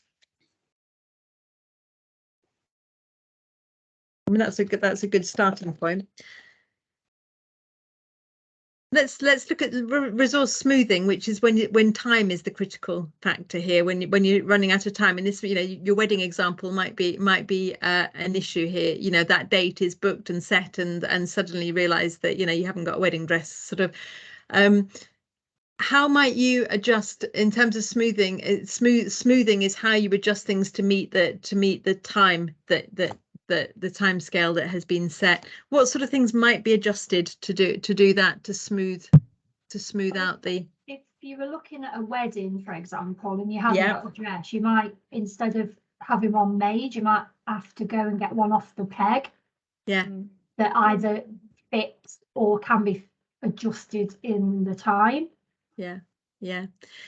So I mean, that's a good sort of working example, and immediately see the implications of that in terms of a communication thing, don't you? Sort of, you need to get some buy-in from people about doing that. You know, how are people going to feel about doing that? Is that the best way of doing it, or is there something else that, you know, can we wear that? How does that affect budget? How does that affect budget and other factors as well? Yeah. Any other thoughts about how you might adjust if time is the important factor? You might have to reduce the quality of things. So you like in the case of the dress, you know, go for something that's off the peg, or with a cake, buy a ready-made cake and then have it, you know, made to look nicer. Or leaving things out, you know, do you need to have all these table decorations and balloons, or can they be left off it to kind of get there in time? Yeah. I just an image there of a dress where you just did the front and not the back, and the bride had the stand. Who's going to see? Yeah. But yeah, I mean, that's yes, and a good example there of, you know, again, of how all of these other controls might sort of kick in there. So when you're doing a stakeholder engagement would be key, wouldn't it, in both of those examples? You know, can you convince all of your stakeholders that this is the best or the only way forward? Have they got better ideas, or, you know, how do we get the buy-in to, you know, that a bought cake is going to be as good as the one that Auntie Marge was going to make, sort of, or whatever. Yeah. And I don't want to labor these, but just in terms of if you want to do a little bit of, you know, further work on that in terms of how you remodel in terms of leveling or smoothing, I think the important thing is about understanding the constraints are and what the implications are and which bits of the project this might affect. And coming back to the point Andrea made, you know, so those decisions often can't be made in glorious isolation, because there might well be ramifications across the project that you're unaware of. If you change one element, it might actually have a knock on other bits. So it does need to go back. And ultimately, you know, Kirsty, the idea about sort of changing the quality, the key stakeholder there might be the user or the funder. You know, will they wear that? What does that do for your credibility? What does that do for the product that you're ultimately putting together? And is that worth the risk? You know, there will be some risk management in there as well, won't there, in terms of credibility going forward. Okay. Any thoughts about resource scheduling, resource management? I would like to sort of take us forward if we're ready to look at sort of communication again in a little bit more detail. Do you feel ready to move on? Do you feel you've got some homework there? Sort of get those critical paths sorted out, have a think about sort of resource scheduling, sort of resource management, and how you might sort of put that in place and who needs to be aware. But let's move on for now. So very quickly, having a quick think about conflict management. And again, this is, did you look in the last session about the importance of communication, that communication is ultimately central to the whole of project management? Everybody knowing who's doing what they need to do, sort of what needs to happen when is key, isn't it? Can conflict arise in a project? Where might it arise? Does it arise or will it not? Who was that? Was that Jade? Yeah, sorry, I'm talking to myself then. I have to realise the mic's on. I think it can arise in a project, yeah. It could be around different areas having different things to complete, and like we were saying earlier with wiggle room, thinking that they've got wiggle room, and then that delays it because that action hasn't been taken. So absolutely, yeah, about accountabilities. Thank you, Lucy. It's when people aren't clear what their role is, and so, you know, often lots of people want something to work, but you might end up with two people doing the same thing because it's not. So it's very important right at the beginning to say, this is what we want to do and this is who's going to do what. Yeah. Okay. Any other thoughts on where anywhere else it might arise, or when it might arise? When might it be most? Kirsty. I think because I mean, I've been involved in projects where there's people from different organisations, and when you think that they're coming from a different viewpoint and their own, whatever their organisation stands for, which is why you've got them involved, but then what's important to one might be different to another. And I've had, you know, issues with ones where they want to be more strategic and other ones want to be more grassroots, and you're trying to sort of bridge that gap, and it is, I find it quite hard to manage at times because everyone's got valid points. It's just that you can see where they're coming from and why they're saying it.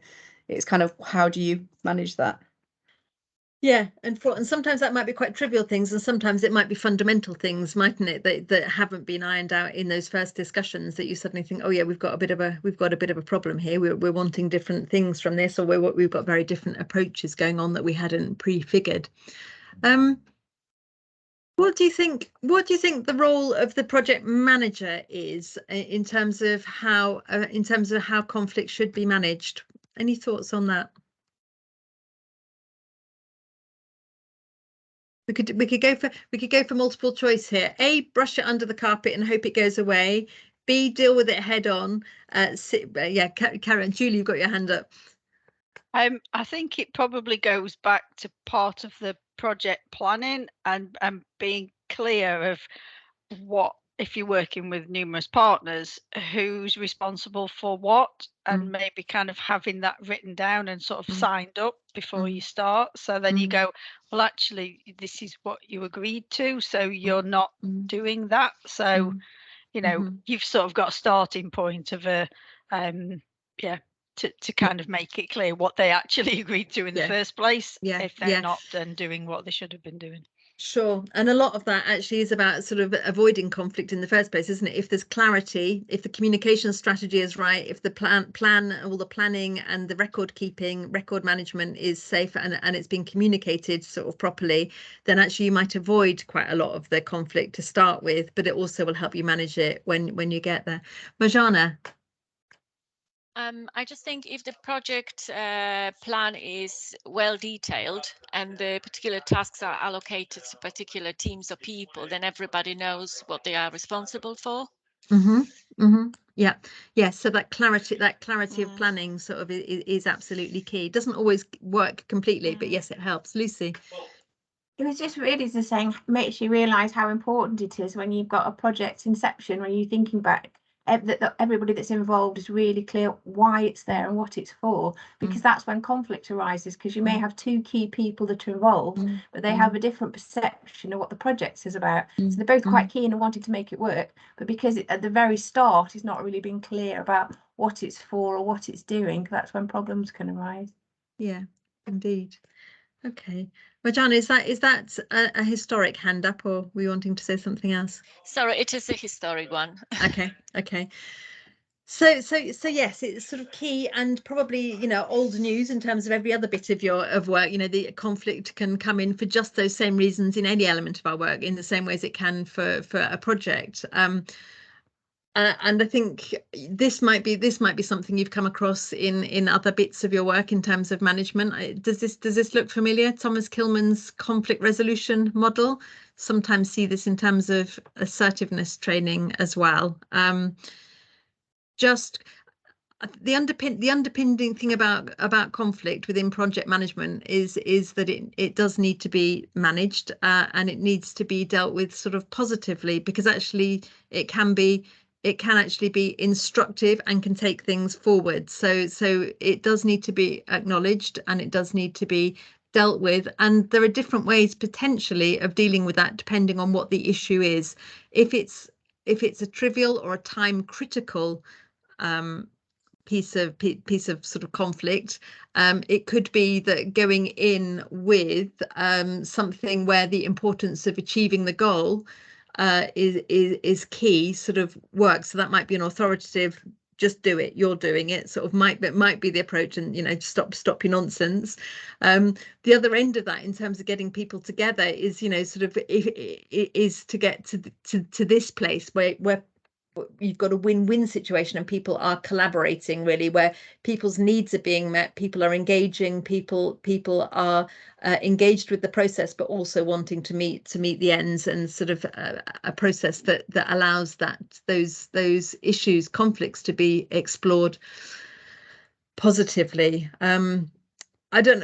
I don't know what your experiences are of this in your work or personal lives, but you know, I guess that there's a lot that will pull across from knowledge and experience that you've got that might sit somewhere on this table. I don't know, thoughts on it?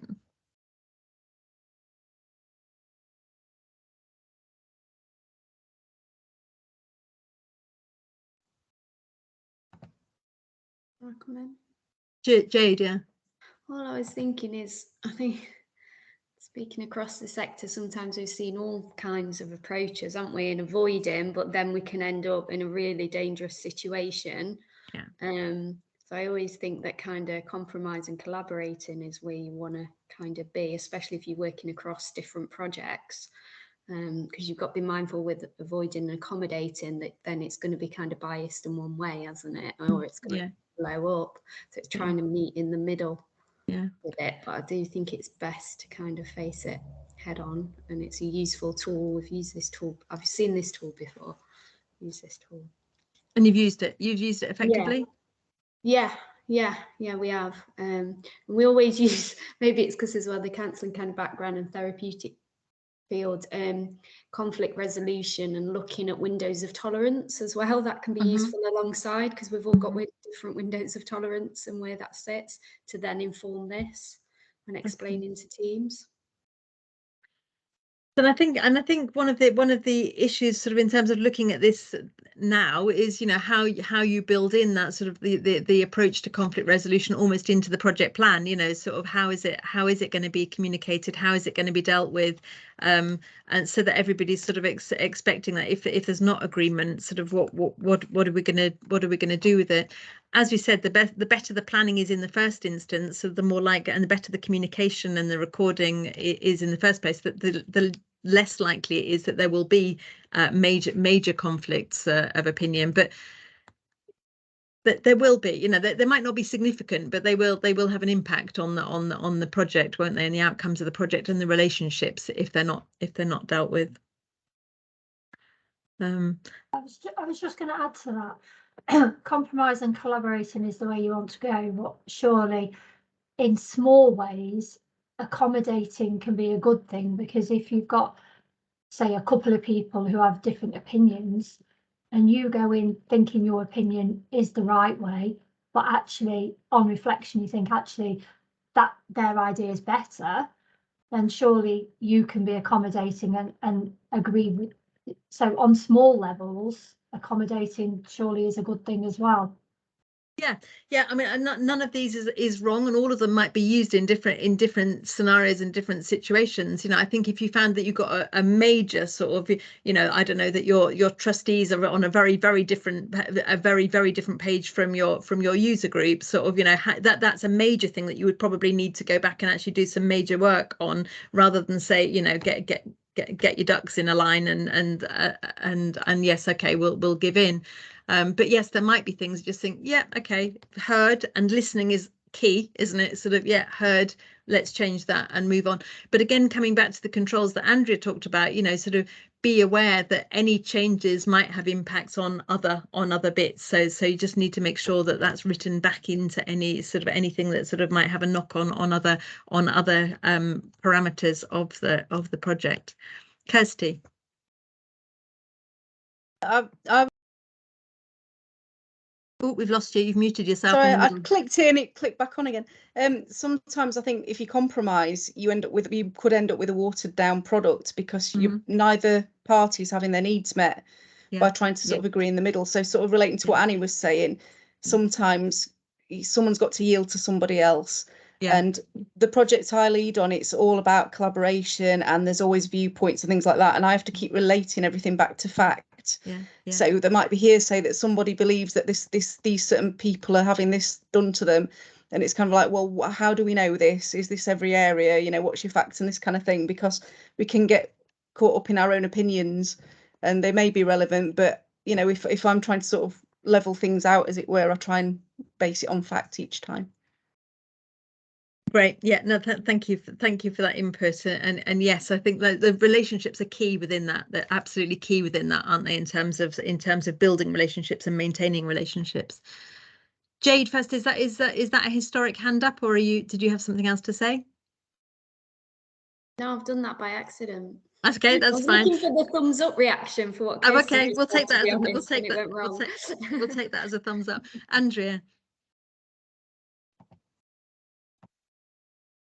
Sorry, I've been out of the room for a while. Yeah, welcome back. That urgent task, so apologies if this has already been covered.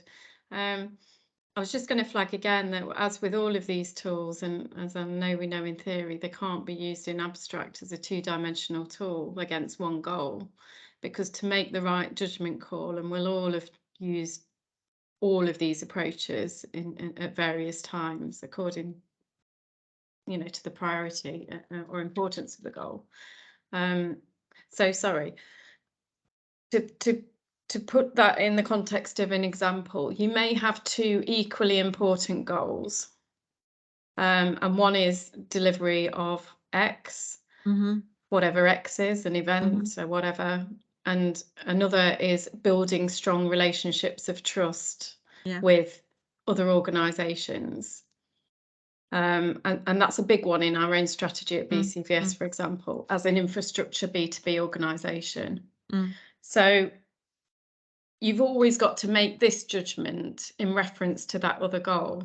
Absolutely. And we might decide, I would suggest we rarely avoid, unless it's about protecting well-being and management of staff well-being. but we regularly accommodate because to do otherwise would have a negative impact on another goal, which is to build that relationship. So I'm just trying to illustrate, I suppose, through a fairly regular example in our sector of how you can't use this in a two-dimensional way. No, and I think the point of looking at it as a theory is to just give ourselves the time to think, how am I approaching it as a project, how are we approaching it, and what are our positions on this, and how does it, what makes sense in the context in which we're delivering this project, and is it different things at different times.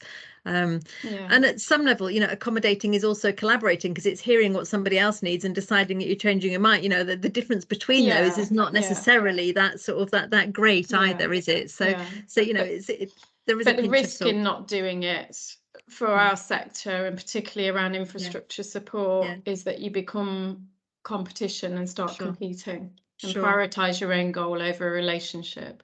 Absolutely. So yeah. Okay, thank you. Well, I think that does take us into the next slide, actually, which is something I didn't know whether we were going to look at or not, because I don't know how relevant this is to how you're how you'll be approaching your projects, and whether you would be negotiating, but in a sense that does lead directly from what you were saying there, Andrea. I think is this model familiar to people in terms of, I pinched this from the Red Shoe movement online, because I thought it was a nice illustration of it. The best alternative to a negotiated agreement, and the ZOPA, which is the zone of possible agreement. So does that ring any bells? Okay, just before I go into this, is this of any use, or shall I just rattle through what this is, and then we'll decide whether we want to spend it, because I would like to spend some time setting up the study program, and actually sort of the study task, and making sure that we've got time to know what we're doing next week. So I don't want to sort of overload this if you think that negotiations aren't really going to be part of what you're doing, although negotiations are part of that communication that we were just talking about, perhaps there. Does anybody, is this familiar to anybody who wants to explain it to us? Does anybody want to take that gauntlet, or shall I just? Okay, the idea here is just to be aware of our negotiating techniques and approaches. And very often, especially within voluntary sector, you know, we might go into negotiations without realizing that's what we've done almost, but also without any sort of training or support in terms of how we might go into it. And I think there's an older version of negotiation, which is, you know, going in for the kill and sort of getting our own way. This is a model that allows a win-win in theory.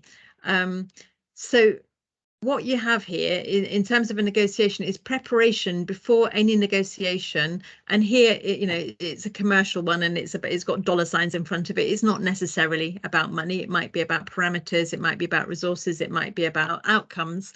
But essentially, before you go into a negotiation, you have to be aware of what your preference is. And on this, I don't know if you can see my line. For you, this line on the right is your preferred outcome. You're also going into that discussion with a very clear sense of, I mean, it calls itself a best alternative to a negotiated agreement, but I think what that really is your bottom line, sort of, if everything broke down and you didn't come to an agreement, what could you hope, what would you hope for? Yeah, so that's your BATNA, your best agreement. And your counterpart will be doing the same thing. Here is their preferred, to the left, here is their preferred position, and here on the right is their best alternative. What you've got here is the ZOPA, the zone of possible agreement. So this is where your negotiating space takes place, really, that you're saying, okay, this is what I want. Here's my bottom line, or you might not say it, but you know what your bottom line is, and actually you can come out from a win-win here, because hopefully, because of the zone that you're looking at, where what you come out with will be better than your worst best alternative. Does that sort of make sense? And I don't know if that's you. I don't know if that Andrea. I do think this is important for colleagues. So it is worth using a few minutes, and we do this all the time in the leadership team. It's just that I've not come across this particular framework before, but the concept is the same, that you've got a plan A, a plan B and a plan C. Mm-hmm. You pitch with plan A, you've got plan B and C in your pocket, but you know plan D is unacceptable. And that's just a different way of describing that, and that's most clearly often seen in terms of budgets and costs of things. Yeah. So we will model a budget A, which is everything we want. We'll model a budget B because it's possible to do it on 75%, and we're literally having that conversation at the moment. And then sometimes there's flexibility around that zone about what is acceptable. And again, that's about external goals to the project, relationship management, loss leading investment to grow your capacity to do something else, new business, etc. So I'm just trying to provide an example of how we do this daily without using this particular terminology. Yes, yeah, and to some extent ignore the terminology.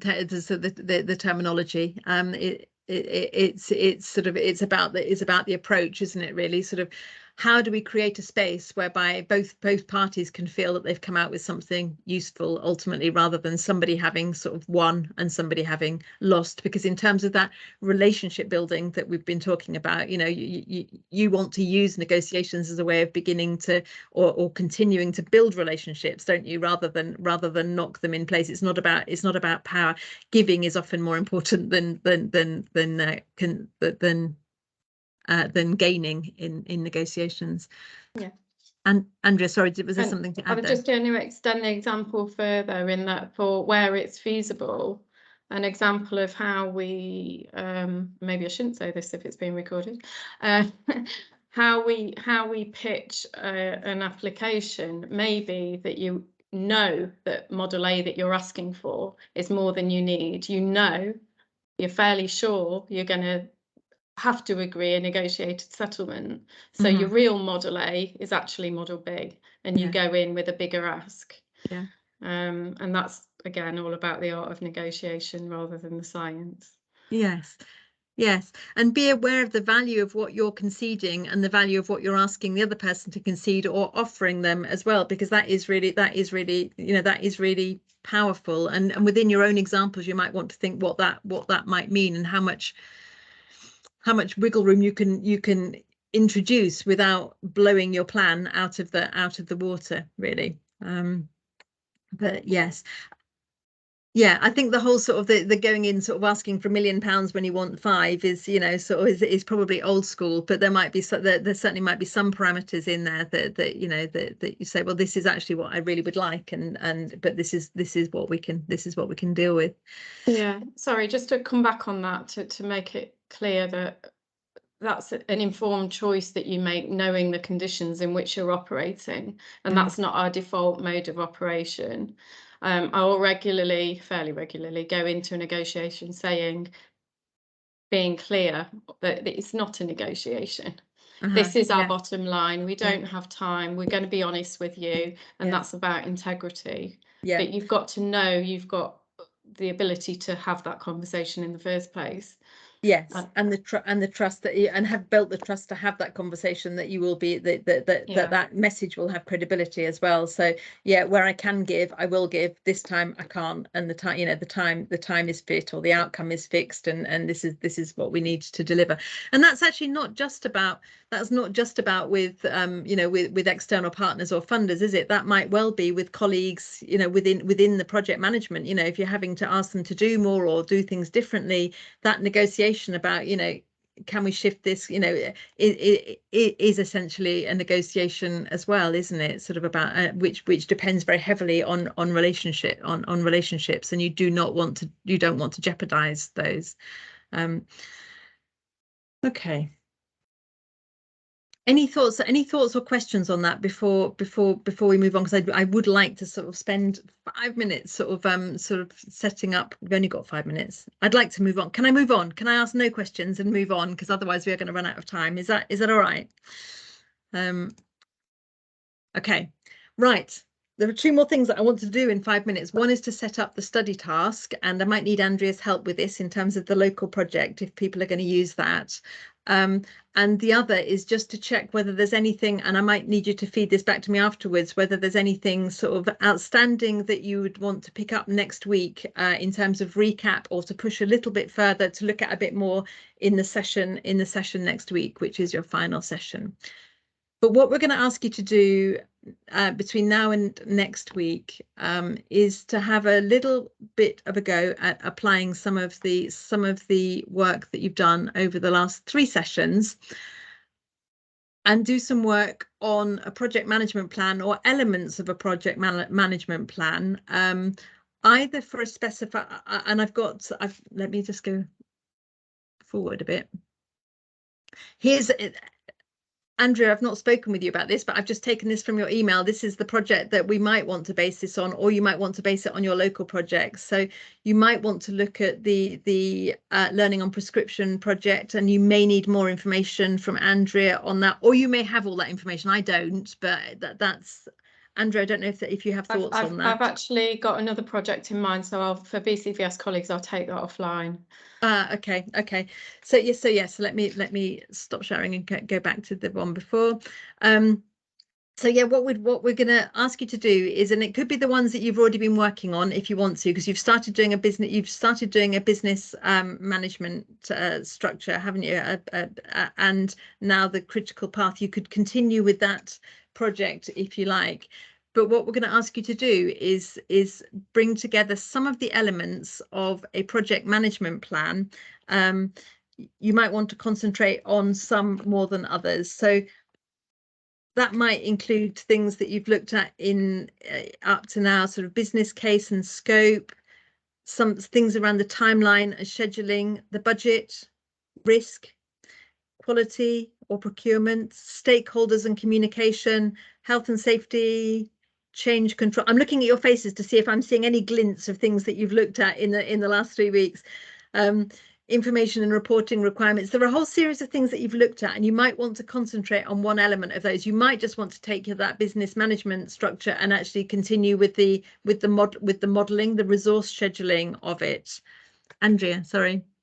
For the benefits of colleagues watching, one of the key things we fed back last week was we really need a framework or a to-do list around the whole process.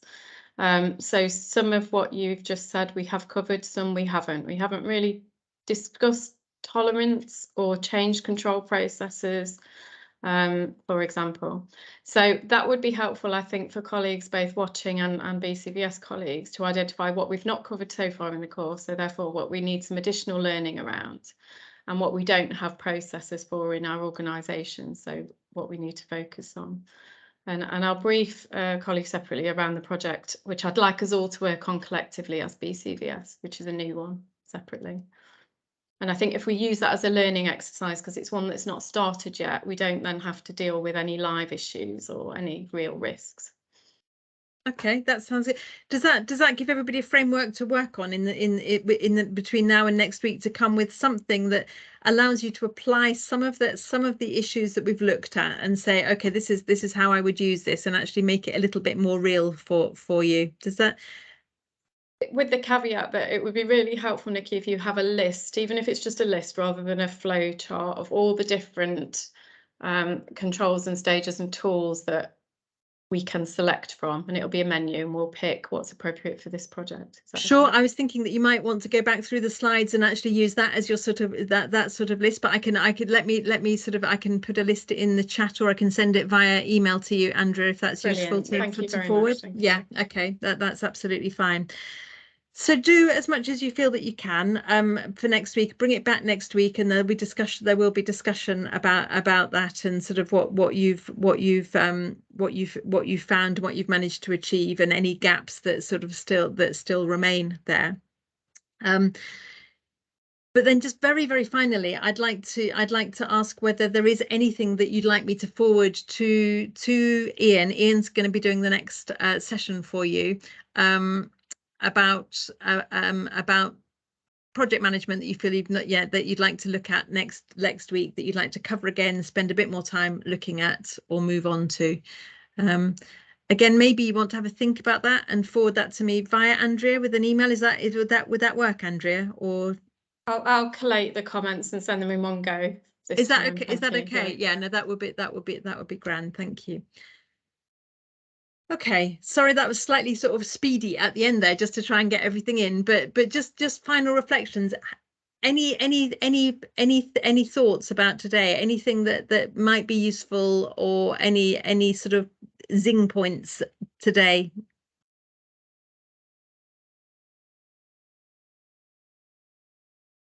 Or none at all, in which case, yeah, Lucy, hi. Only it's just really useful and really interesting, but I'm just makes me realise these are all tools, aren't they? So this is to make something work in the end, and to have a structure to do it is going to give it the highest chance of success. But there's no prescriptive way, do it this way, do it that way. No. And I think that's just really, really good to take away from today. Well, can I come back on that one? Sorry, Julie, you go. No, it's okay, you go first. I was going to say the very definition of a project is that there are rules and there are controls. So the one thing you need to take away is, yes, we have a menu to select what they are and agree the tolerances and agree the controls within BCVS and within any organisation. But the key is that we do have them. Otherwise, it's not a project management approach. It's just a random selection of a use of various tools, which can add value, but won't control or mitigate the risks of not having that framework. So just in terms of pulling it back together, for me, that's what's missing, and the exercise will hopefully help to do that. But it's a lot of individual bits of information at the moment that haven't been pulled back together into one framework. Exactly. Yeah, no, exactly. And there are different frameworks, aren't there? And that's one of the points, I think, that, you know, that gives you the opportunity to look at what the framework will be and which elements you do draw, as Lucy said, from different places to make that project management plan one that actually does stick and nail.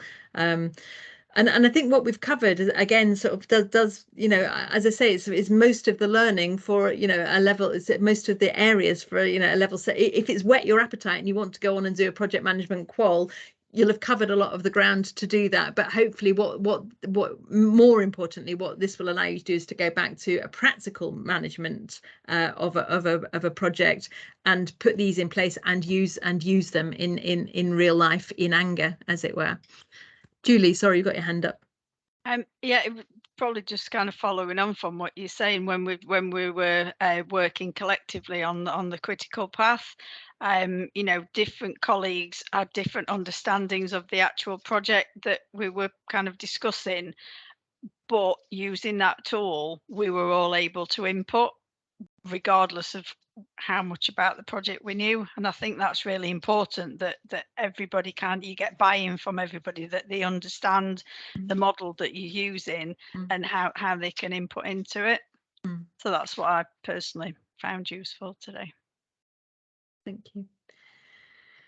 Yeah, and hopefully the sort of, I mean, we have looked at theory, but hopefully not in isolation and not for the sake of it. Hopefully some of those things that we've looked at will give you an opportunity to think, how will I use this in anger? What will the value of this be when we sit together as a group trying to make a project work from sort of A to Z? And so yes, the next step in bringing that together next week will be to say, okay, what does that look like, and who's doing what, perhaps. But yeah, okay.